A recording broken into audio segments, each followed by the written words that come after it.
Welcome to Northwest, a Unitarian Universalist congregation. We are going to begin our service this morning with a land acknowledgement. We at Northwest acknowledge the original indigenous inhabitants and stewards of the Great Lakes in the land we now call Michigan. This land includes the ancestral and contemporary lands of the Anishinaabe, the Three Fires people who also identify as Ojibwe, Ottawa, and Potawatomi. We recognize Michigan's 12 federally recognized Native nations, historic Indigenous communities in Michigan, Indigenous communities and individuals who live here now, and those who were forcibly removed from their homelands. In offering this land acknowledgement, we affirm Indigenous sovereignty, history, and experiences. May we use this land to build a more just future for our community and our world. I am Diana Kohler. My pronouns are she and her, and I'm the worship associates for this morning's service. The Reverend Philip Lunt, who serves as one of the congregational life staff for the Mid-America region, will be providing our sermon this morning. Our music will be performed live our music will... We're gonna all sing this morning. And in the congregation, we are going to remain masked while we're singing. The only time we're going to have masks off is if we're speaking at a microphone. We have Alex Myers running the AV Tech booth and playing the piano. And we'd like to start by asking you to greet your neighbors with a wave from wherever you are. We're going to start with the folks on Zoom. We have you up in gallery view here in the congregation, so give us a wave. And now if everybody in the sanctuary could turn to that camera, the folks will be able to see us from there. It is good to be gathered. Good morning, all.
It is not by chance that you arrived here today.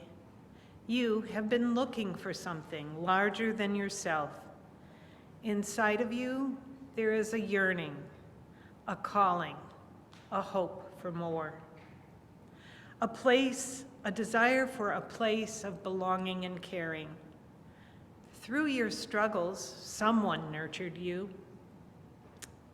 instilling a belief in a shared purpose, a precious yet common resource that belongs to all of us when we share. And so you began seeking beloved community, a people that does not put fences around love, a community that holds its arms open to the possibilities of love, a heart home to nourish your soul and share your gifts. Welcome home. Welcome to worship.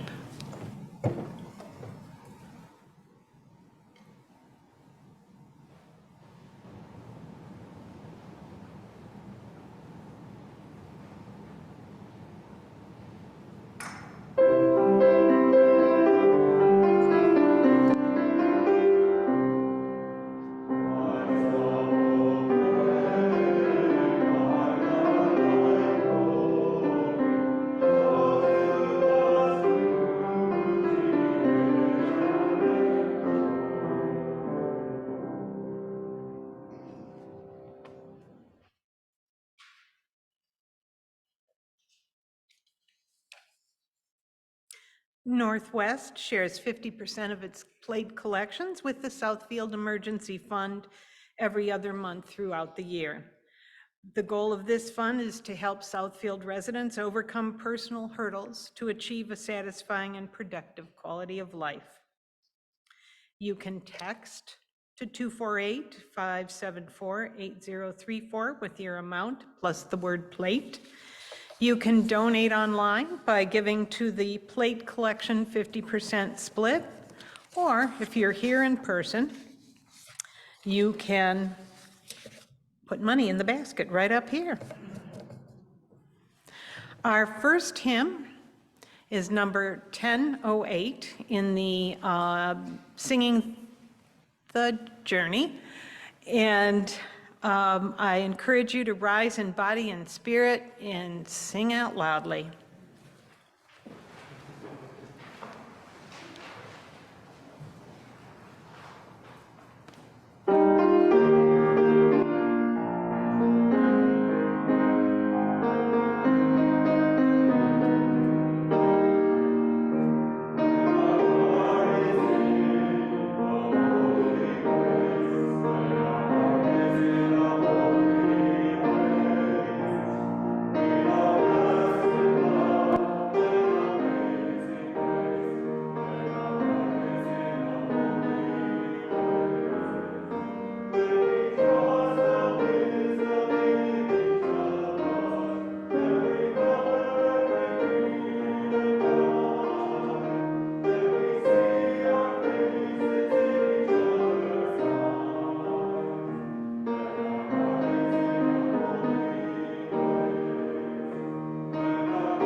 And now, let us turn to page 123 in Singing the Living Tradition and sing Spirit of Life together.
As a staff person for the Mid-America region who works primarily with small congregations, I've had the opportunity to observe just how much things have changed in our religious communities since the pandemic began in early 2020, when in-person Sunday services were canceled and buildings were closed, as it became clear how serious the pandemic was and continues to be.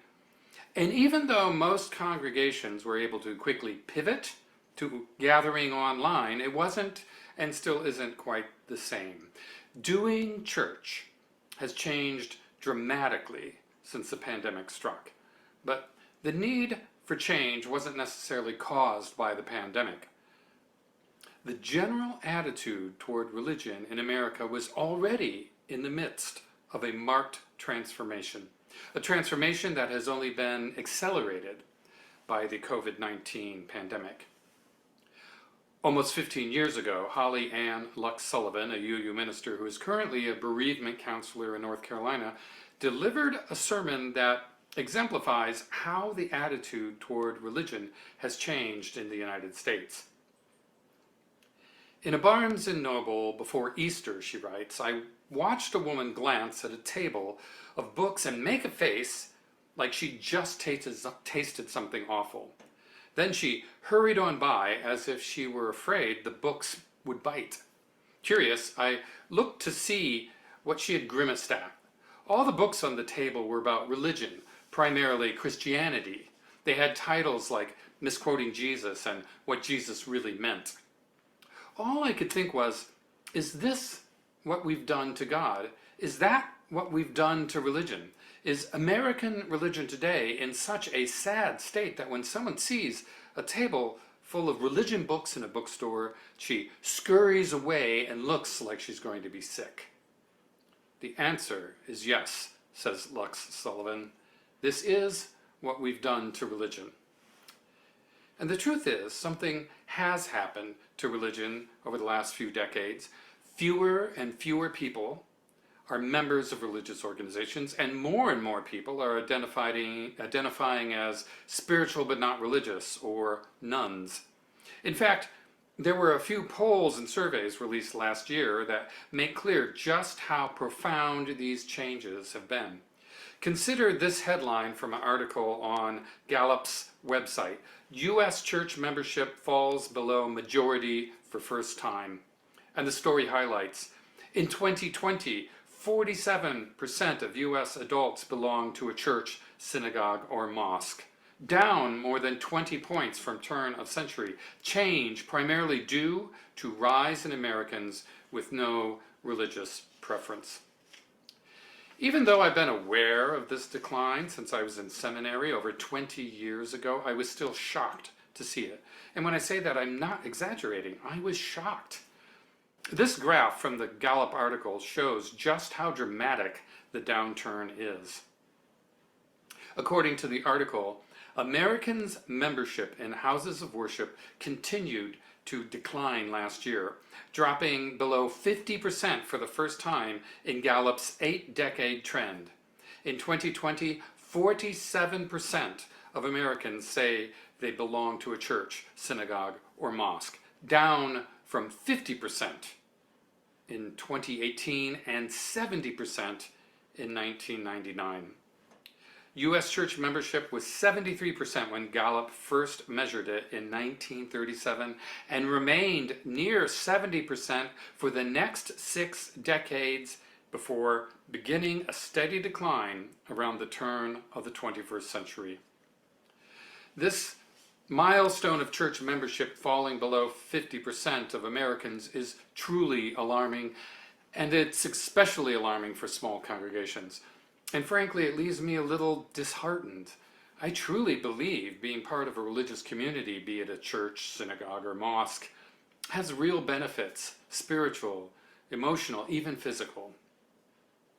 Along with the decline in membership, there's been a drop in worship attendance too. The latest Faith Communities Today survey reports that there has been a decline in median worship attendance among U.S. congregations since 2000, the year they started tracking trends in the U.S. religious landscape. 20 years ago, the median worship attendance was 137. In 2020, that number was 65, a 50% drop in attendance. This fall off is consistent among all congregations. It doesn't matter if their membership is growing, plateauing, or declining. So, what are we supposed to do with this news? In her sermon, What Can We Do for Religion Today?, Holly Ann Lux Sullivan offers this suggestion.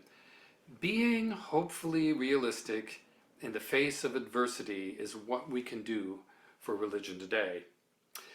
It's a great idea, but to be honest, being hopefully realistic at this point in the 21st century can be difficult. There are so many heartbreaking things happening right now. More and more of the Antarctic ice shelf is falling into the ocean. Over 800,000 Americans dying of COVID. The foundations of the democratic society being threatened at home and around the world. The refusal by many of our fellow citizens to confront the racial and economic injustices of our society. Still, I think there is some hope to be found, but to get there we need to start with being realistic. We need to go a little deeper into what this decline in church membership means for us as Unitarian Universalists, especially those of us whose primary experience of Unitarian Universalism is in small congregations. To do that, I'd like to take a look at another survey that came out last year, this time from the Public Religion Research Institute. What I like about PRRI's 2020 Census of American Religion, which was published last July, is that it actually includes Unitarian Universalists, just barely. If you look at this chart from their census, you'll see that Unitarian Universalists are the last religious group they mention by name, right before other religion, which is where most other surveys of religion put UUs. And you'll note that folks who identify as Unitarian Universalists are an incredibly small percentage of Americans, 0.2% of the population, smaller than the percentage of those who identify as Hindu, Buddhist, Muslim, Jewish, Jehovah's Witness, and certainly smaller than those who identify as Protestant or Catholic. We are, and always have been, a very small religious group in the United States and around the world.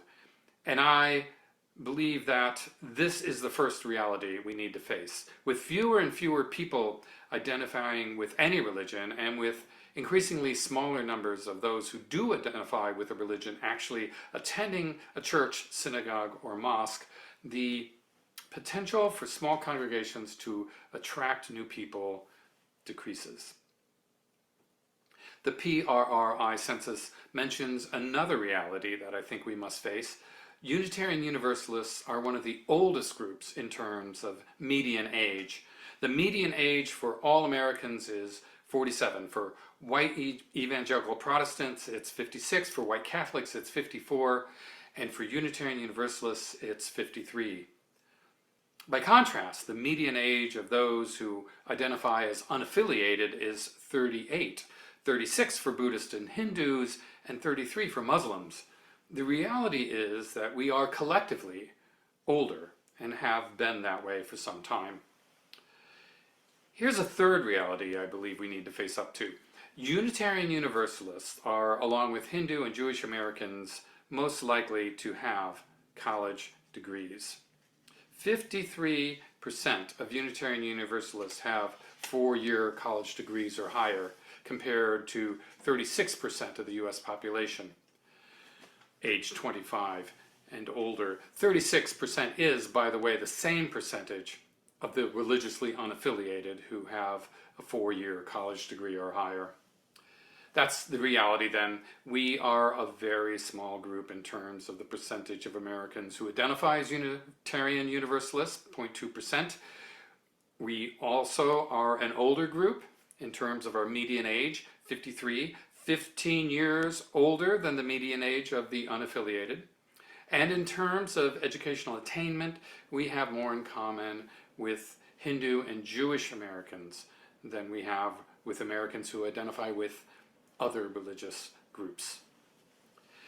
There's one more reality check I'd like to offer, and this one comes directly from our UUA, specifically the membership statistics from 1961, when the American Unitarian Association and the Universalist Church of America merged, to 2020. In 1961, there were 1,035 congregations with 151,557 adult members and 77,546 RE enrollments. In 2020, there were 1,027 congregations with 152,921 adult members. Not bad, eh? Only 7 fewer congregations and 1,364 more adult members. But here's the reality. In 2020, there were only 34,768 RE enrollments.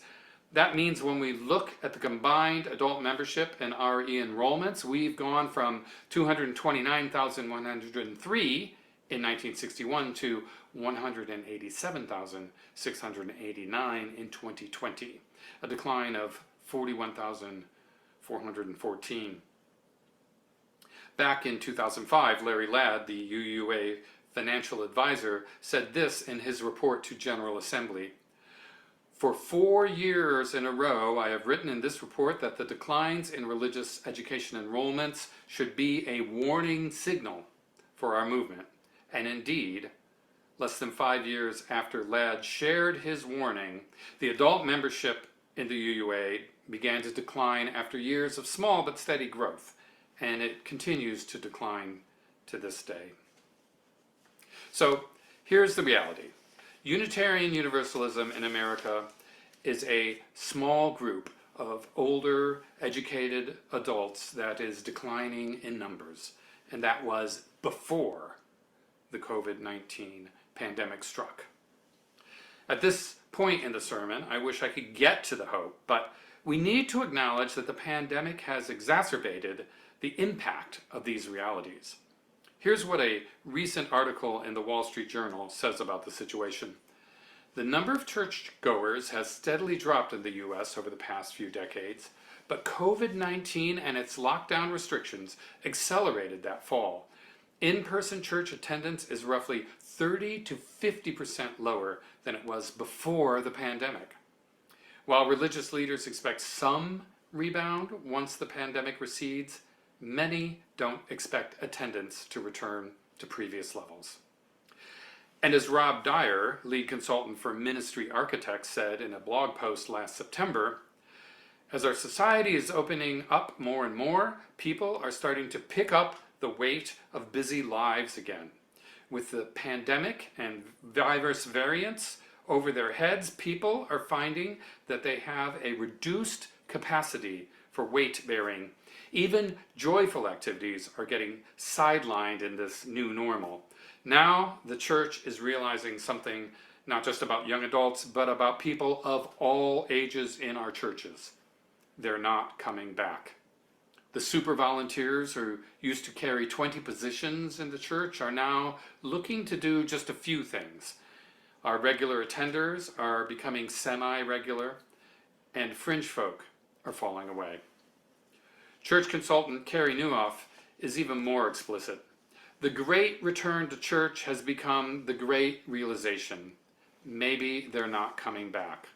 Not now, not tomorrow, not ever. So enough with the reality already. Where's the hope? It may seem simplistic, maybe even corny, but when I think about the hope for Unitarian Universalism, I think about the 1,000 plus UU congregations around the country, and more importantly, the people who keep those congregations going. In other words, I'm thinking about you, each of you, the ones who are still here after all the hardships and heartbreaks of the last 2 years. But what does it mean to still be here as we enter the 3rd year of the COVID-19 pandemic? Consider this distinction from Carrie Nieuwhof. Pre-COVID, in growing, plateauing, and declining churches, you could break people down who were part of your church into 2 primary categories: members and attenders, and engagers. Think of members and attenders as just that, people who joined your church and or people who attended but rarely moved beyond that. Think of engagers, on the other hand, as, well, members and attenders who engaged in a way far beyond church attendance. Before the pandemic, it was possible for most congregations to survive with this sort of division between members, attenders on one hand, and engagers on the other. But the current reality is different. As Rob Dyer said, super volunteers are now looking to do just a few things. Regular attenders are becoming semi-regular, and fringe folk are falling away. The Gallup poll report put it this way: churches are only as strong as their membership and are dependent on their members for financial support and service to keep operating. Because it is unlikely that people who do not have a religious preference will become church members, the challenge for church leaders is to encourage those who do affiliate with a specific faith to become formal and active church members. This is pretty much what Carrie Nieuwhof suggests when he says, turn your remaining attendees into engagers. And like most of the things that I've been talking about today, this is not an idea that's new with the pandemic. The need for attenders to be more fully engaged with their congregations has been around before COVID-19. Here's another story from a minister that occurred around Easter time. It's from the Irreverent blog by Aaron Wathen on the website Patheos. I was writing my weekly note to the congregation, a few days late because I took Monday off and it's all downhill from there. Usually in this note I share a few words about the message for Sunday so we can all be reflecting on the same topic throughout the week. It makes the sermon more of an ongoing conversation. I sometimes discuss something that's going on in the life of the church as well, but this week it was more of a thank you note, because when I think about how much work my church folks did over the last few weeks to get our place ready for Easter, it blows my mind. And as I look around the property, I can see the fruits of many hours of shared labor. Sparkling windows and floors, finely manicured landscaping, dramatic paramounts hung with a complex pulley system by dedicated house elves in the wee hours. And then I start thinking about the work of the worship team, the children's ministry team, and musicians, not to mention the greeters, handshakers, bulletin hander-outers, and coffee makers, and the youth group out there hiding eggs for the little ones, plus more behind-the-scenes workers I have not mentioned. Just thinking about it makes me overwhelmed with gratitude. It's enough to make my mascara run. I'm not crying, you are. In writing this note to my people, I wrote that it takes a whole village of volunteers to make all of this happen. But then I found myself hitting the backspace button because volunteer is not quite the right word for what our people do at church. I know I'm not the only one who cringes when someone sees me without kids in tow and asks if my husband is babysitting. Well, no. I mean, yes, he is at home with the kids tonight, but I do not think you can effectively say babysitting when it's your own dang kid. I'd say we could just call that parenting. I feel the same way when people talk about volunteering at church. And yes, I know it's just a word, but it's the wrong word for a lot of reasons.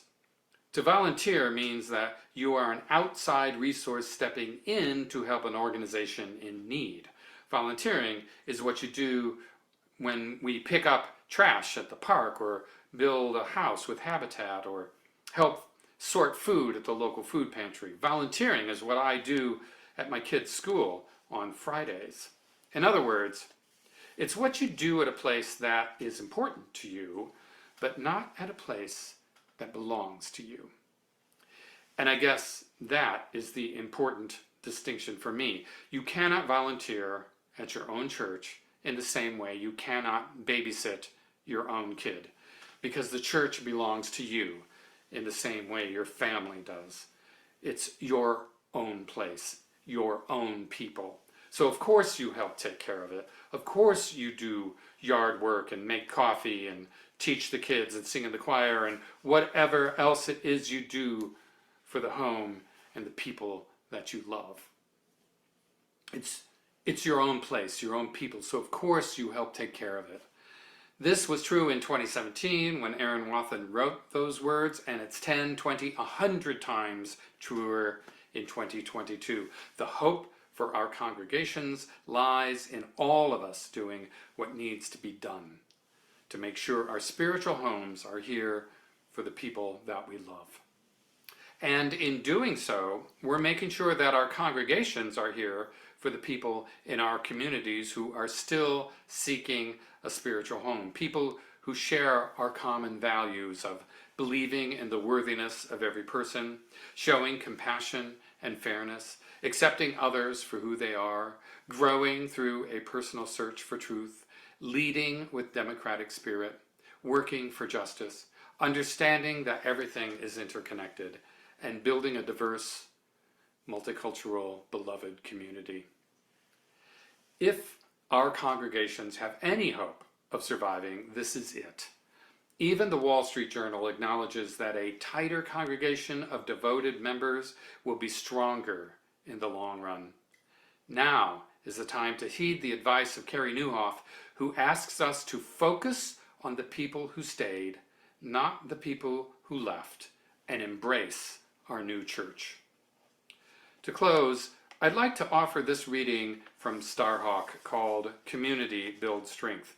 It sums up perfectly why it's so important for each of us to embrace our congregations and do what needs to be done to make sure our spiritual homes are here for the people that we love.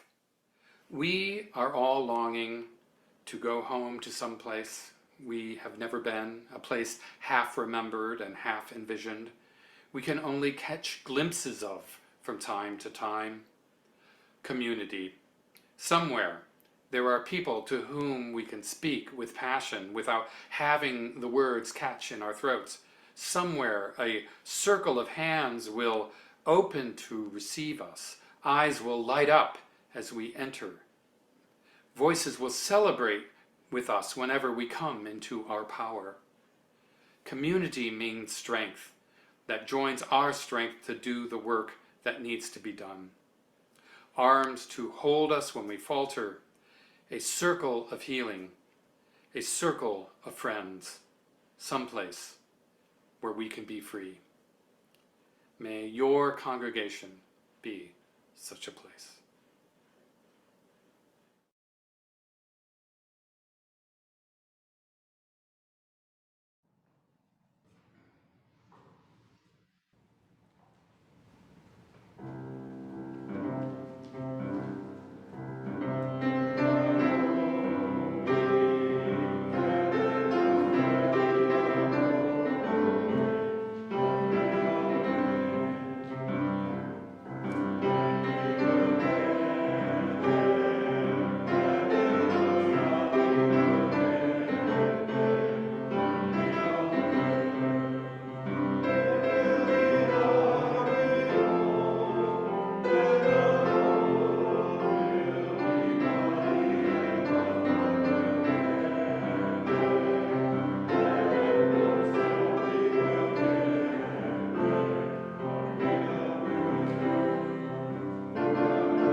In that sermon, he didn't offer a different word for volunteer, but I think what we are all doing, whether we're taking care of the finances or weeding the garden or presenting the services, is ministering to this congregation and to each other. So thank all of you for your ministry. Our final words are from the Reverend Wayne B. Arneson. Take courage, friends. The way is hard, the path is never clear, and the stakes are very high. Take courage, for deep down there is another truth. You are not alone.